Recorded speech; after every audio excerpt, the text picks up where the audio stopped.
Hello guys, welcome to my new vlog aspirant lady life. आज का हमारा topic है अंकेक्षण, ऑडिटिंग। ऑडिटिंग को समझने के लिए सबसे पहले हमें इसमें कुछ डेफिनेशंस हैं, उनको समझना ज़रूरी है। जैसे सबसे पहले आ गया कंपनी। कंपनी क्या है? तो सेक्शन कंपनी अधिनियम 2013 की धारा 2(20) के अनुसार एक ऐसी संस्था जो इस अधिनियम कंपनी अधिनियम 2013 या इसके पूर्ववर्ती किसी कंपनी अधिनियम के तहत सम्मिलित या पंजीकृत हो। कंपनी अधिनियम 2013 या इससे पहले कोई कंपनी अधिनियम बना हुआ उसके अकॉर्डिंग सम्मिलित या पंजीकृत हो तो उसे हम कंपनी कहेंगे।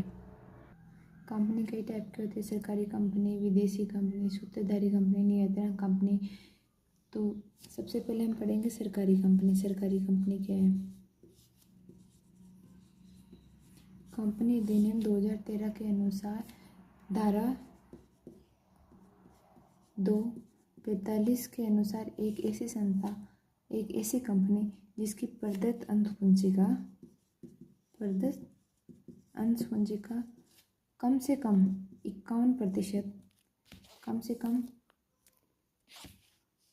51% केंद्र सरकार के पास हो या राज्य सरकार के पास हो या आंशिक रूप से केंद्र सरकार और आंशिक रूप से राज्य सरकार के पास हो, तो ऐसी कंपनी को हम सरकारी कंपनी कहेंगे।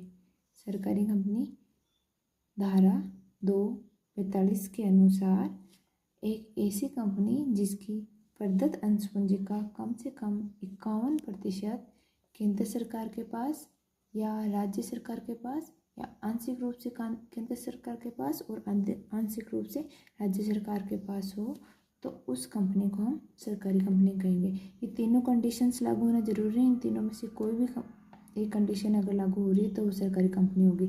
यदि केवल केंद्र सरकार के पास है उसके 51% शेयर तो वो सरकारी कंपनी होगी। यदि केवल राज्य सरकार के पास है उसके 51% शेयर तो वो सरकारी कंपनी होगी। कम से कम है ये 51%, अगर इससे ज़्यादा भी हुए तो भी वो सरकारी कंपनी होगी। यदि सरकारी कंपनी की कोई जो सहायक कंपनी है तो वो सहायक कंपनी भी सरकारी कंपनी ही कहलाएगी। कैसे? जैसे मान लो कोई AB लिमिटेड कोई कंपनी है जो सरकारी कंपनी है, इसकी कोई सहायक कंपनी है PQ लिमिटेड, तो PQ लिमिटेड भी सहायक कंपनी ही कहलाएगी। और अगर PQ लिमिटेड है, इसकी कोई सहायक कंपनी है XYZ, तो ये XYZ भी इनडायरेक्टली रूप से सरकारी कंपनी ही कहलाएगी। क्योंकि देखो AB लिमिटेड सरकारी है, अब PQ लिमिटेड जो कंपनी है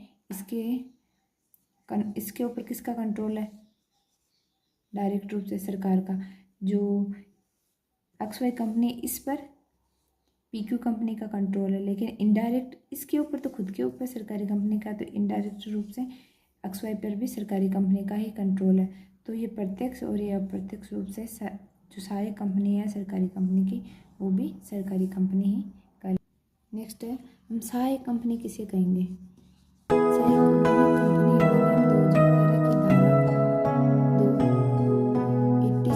अनुसार एक ऐसी कंपनी जिस पर धारा 2(46) में वर्णित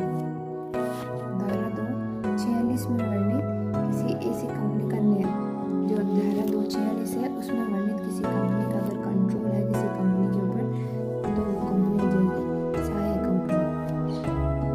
नेक्स्ट धारा 2(46) में कौन सी कंपनी का वर्णन होगा? जिस कंपनी का वर्णन होगा उसे क्या कहेंगे? तो धारा 2(46) में जिस कंपनी का वर्णन होगा उसे कहेंगे हम होल्डिंग कंपनी। होल्डिंग कंपनी या नियंत्रक कंपनी इसके अनुसार एक ऐसी कंपनी जो दूसरी कंपनी पर प्रत्यक्ष या अप्रत्यक्ष रूप से नियंत्रण करती हो उसे हम क्या कहेंगे? होल्डिंग कंपनी या नियंत्रण कंपनी कहेंगे। इसके लिए 2 शर्तें जिनमें से किसी एक कंडीशन का कंप्लीट होना जरूरी है, यानी दूसरी कंपनी की कुल अंश पूंजी का आधे से अधिक मोर देन 51% शेयर से उस पर अगर हिस्सा रखती है उस कंपनी को हम कहेंगे नियंत्रण कंपनी। या जो दूसरी कंपनी के संचालक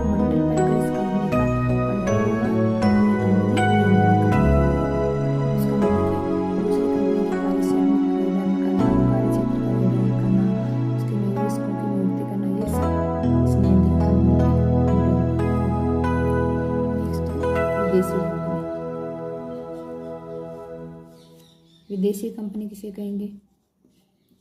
तो धारा 242 में वर्णित कोई ऐसी कंपनी जो भारत के बाहर